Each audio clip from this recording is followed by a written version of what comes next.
Hello students, आज हम आपको बिगैन टू का यूज़ पढ़ाने जा रहे हैं और ये ट्रांसलेशन बिगैन टू का प्रयोग कैसे करते हैं। सबसे पहले इसकी पहचान देख लेते हैं। आपको ध्यान से अंत तक वीडियो को देखना है। चलिए देख लेते हैं, पहचान देख लेते हैं। सबसे पहले कोई भी प्रयोग पढ़ेंगे, कोई भी यूज़ पढ़ेंगे तो उसका यूज़ जो है, उसका प्रयोग कैसे करेंगे, सबसे पहले उसकी पहचान ज़रूरी होती है। ठीक है, लिखा हुआ है हिंदी वाक्य के अंत में, हिंदी वाक्य के अंत में लगा, लगी, लगे आने पर बिगैन टू का प्रयोग करते हैं।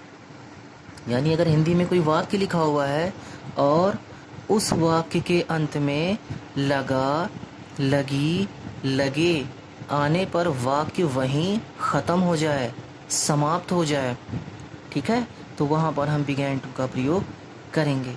ठीक, मुख्य क्रिया लिखा हुआ है। वाक्य में एक ऐसा शब्द होता है जिसे मुख्य क्रिया यानी मेन वर्ब कहते हैं और उस मेन वर्ब की फर्स्ट फॉर्म लगाते हैं। बहुत आसान है ट्रांसलेशन, वीडियो को अंत तक देखेंगे और मेरी बातों को ध्यान से समझिए। ठीक है, ट्रांसलेशन बनाने का नियम, कर्ता प्लस उल्टा। कर्ता को अंग्रेजी में कहते हैं सब्जेक्ट और उल्टा का मतलब अभी हम ट्रांसलेशन में आपको बताएंगे। कर्ता की पहचान, कोई सेंटेंस लिखा हुआ है, कोई भी वाक्य लिखा हुआ है, उस वाक्य में हमको ये नहीं पता कि सब्जेक्ट क्या है, कर्ता क्या है, तो उस कर्ता यानी सब्जेक्ट की पहचान कौन या किसने से प्रश्न पूछने से हो जाती है, मिल जाता है उसे सब्जेक्ट। एग्जाम्पल देख लेते हैं स्टूडेंट्स।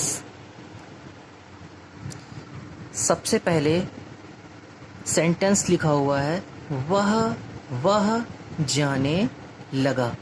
ये पहला वाक्य है, पहला सेंटेंस है। अब हमको ये नहीं पता कि कर्ता क्या है, उल्टा क्या है। चलिए ठीक है, ट्रांसलेशन बनाने का नियम हमने लिख दिया है, कर्ता यानी सब्जेक्ट प्लस उल्टा। अब इसका ट्रांसलेशन कैसे बनाएंगे? सबसे पहले हम सब्जेक्ट लिखेंगे। सब्जेक्ट की पहचान कौन से होती है, किसने से होती है, कौन से प्रश्न करेंगे, उत्तर जो आएगा वही हमारा सब्जेक्ट हो जाएगा। वह जाने लगा, कौन से प्रश्न करेंगे, कौन जाने लगा, तो उत्तर मिल गया हमको वह। कौन जाने लगा तो उत्तर आया वह, और वह को अंग्रेजी में कहते हैं ही। कर्ता प्लस उल्टा बताया है, अब हमने कर्ता लिख दिया, अब उल्टा, यानी अब हमको स्टूडेंट्स रिवर्स गियर लगाना है। बहुत आसान है ट्रांसलेशन। लगा, लगा, लगी, लगे आने पर हम किसका प्रयोग करते हैं? बिगैन टू का प्रयोग करते हैं। सब्जेक्ट लिख दिया हमने, अब लगा, लगी, लगे आने पर हम बिगैन टू लिखेंगे। Began to. जाना, जाने की अंग्रेजी होती है मुख्य क्रिया की फर्स्ट फॉर्म। ये मेन वर्ब है, मुख्य क्रिया की फर्स्ट फॉर्म होगा go, full stop. He began to go. ठीक है, दूसरा सेंटेंस देखेंगे। मैं दौड़ने लगा। सबसे पहले हमको सब्जेक्ट लिखना है। कौन से प्रश्न करेंगे, कौन दौड़ने लगा, तो उत्तर आया मैं की अंग्रेजी होती है आई।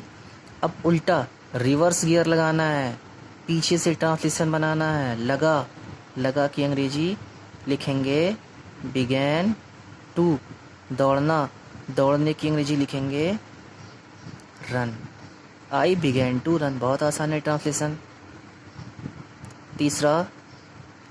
तीसरा सेंटेंस, तीसरा वाक्य लिखा हुआ है, वह एक पत्र लिखने लगा।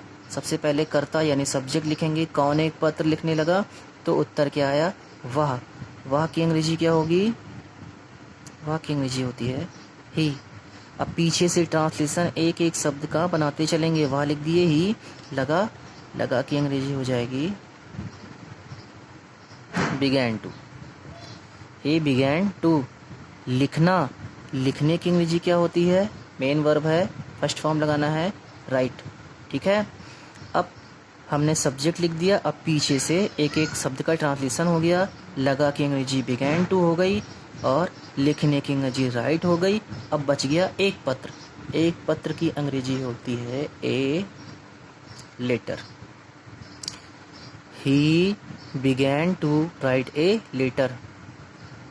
चौथा सेंटेंस लिखा हुआ है किसान खेत जोतने लगा। सबसे पहले सब्जेक्ट लिखेंगे। सब्जेक्ट की पहचान कौन से होती है, कौन खेत जोतने लगा, तो उत्तर आया किसान। किसान की अंग्रेजी द फार्मर। अब पीछे से ट्रांसलेशन बनाओ। उल्टा लिखा हुआ है, उल्टा का मतलब पीछे से एक एक शब्द का ट्रांसलेशन बनाना है। लगा, बिगैन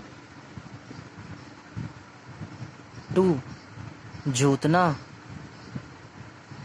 क्या होता है, प्लो, PLOUGH, ठीक है, प्लो। खेत, खेत की अंग्रेजी द फील्ड, ठीक है, बहुत आसान है ट्रांसलेशन। द फार्मर सब्जेक्ट हो गया, पीछे से एक एक शब्द का ट्रांसलेशन बना दिया गया। आखिरी सेंटेंस है वे झूठ बोलने लगे। सबसे पहले कौन से प्रश्न करेंगे, कौन झूठ बोलने लगा, तो उत्तर आया वे। दे हो गया। लगे की अंग्रेजी लिख देंगे बिगैन टू, बोलना। बोलने का क्या होता है, बोलने का होता है टेल, ये मेन वर्ब है बोलना।